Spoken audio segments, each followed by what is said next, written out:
Railway की तैयारी करने वाले विद्यार्थियों के मन में एक ही सबसे बड़ा सवाल होता है कि एग्जाम कैलेंडर कब आएगा, कब फॉलो होगा, अगला एनटीपीसी या ग्रुप डी का नोटिफिकेशन कब आएगा। तो आज की इस वीडियो से आपको कुछ चीजों का हिंट मिलने वाला है या आंसर मिलने वाला है। अभी रेलवे ने पैरामेडिकल का एक शॉर्ट नोटिस आपने देखा होगा जो जारी किया है। तो पहले इसको मैं आपको समझा रहा हूं, इससे आपको आंसर मिलेगा कि अगला एनटीपीसी या ग्रुप डी का क्या हो सकता है। तो ये इस प्रकार का एक ऑफिशियल शॉर्ट नोटिस है जिसकी पूरी जानकारी मैं आपको दे रहा हूं। 9 अगस्त से इसके फॉर्म स्टार्ट होने वाले हैं अप्लाई करना। 8 सितंबर इसकी लास्ट डेट रहने वाली है और इन्होंने बाकी सारे बेसिक पे सारी चीजें दी हैं। टोटल 434 वैकेंसीज हैं और पैरामेडिकल स्टाफ है तो नर्सिंग सुपरिटेंडेंट है, डायलिसिस टेक्नीशियन है, हेल्थ एंड मलेरिया इंस्पेक्टर्स हैं। तो ऐसे इसमें सारी चीजें होती हैं, है ना।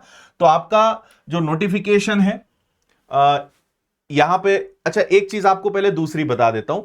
देखो सबसे महत्वपूर्ण चीज जो हुई है, और पता नहीं रेलवे के साथ ऐसा क्यों हर बार हो रहा है, जो भी चीजें अनऑफिशियल होती हैं या फर्जी वायरल होती हैं, लगभग 10 में से 9 बार यही हुआ है कि वही चीजें आखिरी में सही निकली हैं।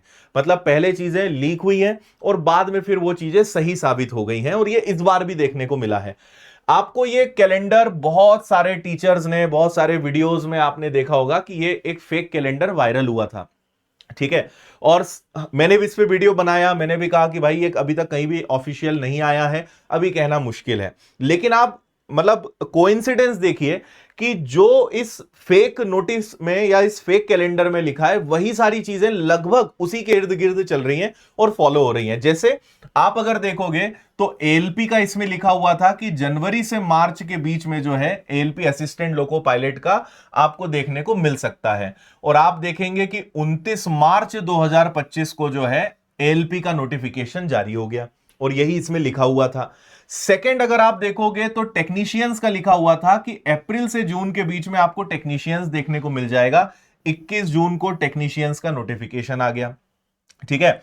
जुलाई सितंबर में लिखा हुआ था ये सब चीजें एनटीपीसी और सारा, और सबसे नीचे पैरामेडिकल था।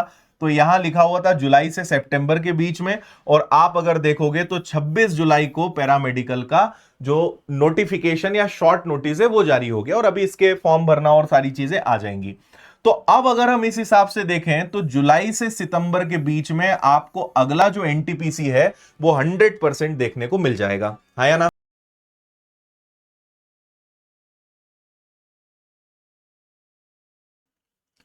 तो इससे एक बात यहां पे साबित हो रही है। दूसरी बात कि अक्टूबर से दिसंबर के यहां पे कहा जा रहा है कि भाई आपको ग्रुप डी देखने को मिल जाएगा। तो हम बहुत हद तक अनुमान लगा सकते हैं कि अगला अब जो नंबर है वो एनटीपीसी ग्रेजुएट और अंडर ग्रेजुएट का है, और उसके फिर 1 से 2 महीने बाद आपको लेवल 1, क्योंकि अभी तो पुराना ही पेपर अभी पेंडिंग है हमारे सामने। तो पेपर जो होगा वो एक अलग पार्ट हो गया, लेकिन अगले नोटिफिकेशंस जो है वो आपको देखने को मिलेंगे। अब इसको एक संयोगी कहा जाएगा कि ये अनऑफिशियल जो कैलेंडर था उस हिसाब से सारी चीजें ऑफिशियल जो है बाहर आते जा रही हैं, है ना। तो इसका मतलब ये साफ है कि आपको ये 2 वैकेंसीज आने वाले महीनों में देखने को 100% मिलनी है। और आरपीएफ सब इंस्पेक्टर और कांस्टेबल जो है वो अलग है। हालांकि बीच में ये भी आया था कि वो एसएससी ले सकता है, बट इस बार की उम्मीद कम है। हो सकता है कि अगले साल से बोले, इस बार तो उम्मीद नहीं है कि एसएससी उसको लेगा। तो वो और अलग आपको बीच में कभी देखने को मिलने वाला है, ठीक है। तो इसमें भाई ये जो पैरामेडिकल आया है इसमें टोटल 434 वैकेंसीज हैं। और आप देखेंगे 9 अगस्त से फॉर्म भरना स्टार्ट हो रहा है, 8 सितंबर आखिरी डेट है।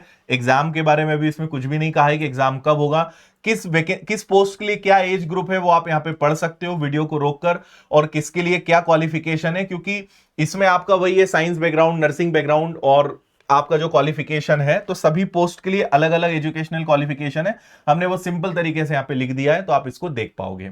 फॉर्म भरने की फीस यूआर ओबीसी के लिए 500 है, बाकी सबके लिए 250 है। और केवल एक कंप्यूटर बेस्ड एग्जाम होना है, इसके बाद डॉक्यूमेंट वेरिफिकेशन होना है। तो प्रोफेशनल एबिलिटी के आपके 70 क्वेश्चंस रहेंगे जो आपके सब्जेक्ट से रिलेटेड, मतलब पोस्ट से जो कनेक्ट करेगा। इसके बाद जनरल अवेयरनेस के 10 सवाल हैं, जनरल अरिथमेटिक, रीजनिंग, इन सब के 10 सवाल हैं, और जनरल साइंस के 10 सवाल हैं। यानी टोटल 100 में से सबसे मेजर जो है वो आपके सब्जेक्ट से रिलेटेड क्वेश्चंस रहेंगे, और 90 मिनट का समय आपको इसके लिए मिलने वाला है। और ये सारी चीजें इसमें हम पहले ही बता चुके हैं, तो इसमें कुछ नहीं है। और ये कैलेंडर जो मैंने आपको अभी दिखाया, ठीक है। और ये एएलपी का है जिसके बारे में बता ही चुका हूं कि कब इसका नोटिफिकेशन आपको देखने को मिला था, तो 29 मार्च को ये आया था। तो ये अपडेट है फिलहाल। बाकी और कोई अपडेट आता है हम आप तक पहुंचाएंगे। और विनर्स के ऐप पर आपको प्रॉपर क्लासेस इसकी मिल जाएगी, तो आप फाउंडेशन बैच ज्वाइन कर सकते हो रेलवे का। टेस्ट सीरीज भी अवेलेबल है, ऑफलाइन भी आ सकते हो, किताबें भी, सब कुछ आपको मिल जाएगी। तो ये सब आपको विनर्स ऐप पर मिल जाएगा। और अभी रक्षाबंधन पर हम और अच्छा कुछ ऑफर भी ला रहे हैं कुछ दिनों का, आप उसके माध्यम से भी फायदा उठा सकते हो। तो आगे एनटीपीसी ग्रुप डी वाले विद्यार्थी भी तैयार रहें। और अभी चल ही रहा है कि एसएससी हो, चाहे रेलवे हो, चाहे प्रदेश की जो परीक्षाएं हो, उसके लिए सारे टीचर और सारे विद्यार्थी एकजुट होकर अभी काम करने जा रहे हैं। 31 जुलाई को शायद कुछ बड़ा डिसीजन भी सारे टीचर्स मिलकर हम लोग लेंगे, तो वो भी जो होगा उसके बारे में भी अपडेट हम आपको देंगे। तो फिलहाल ये अपडेट है, और कुछ आता है मैं आप तक पहुंचाऊंगा। थैंक यू, जय हिंद।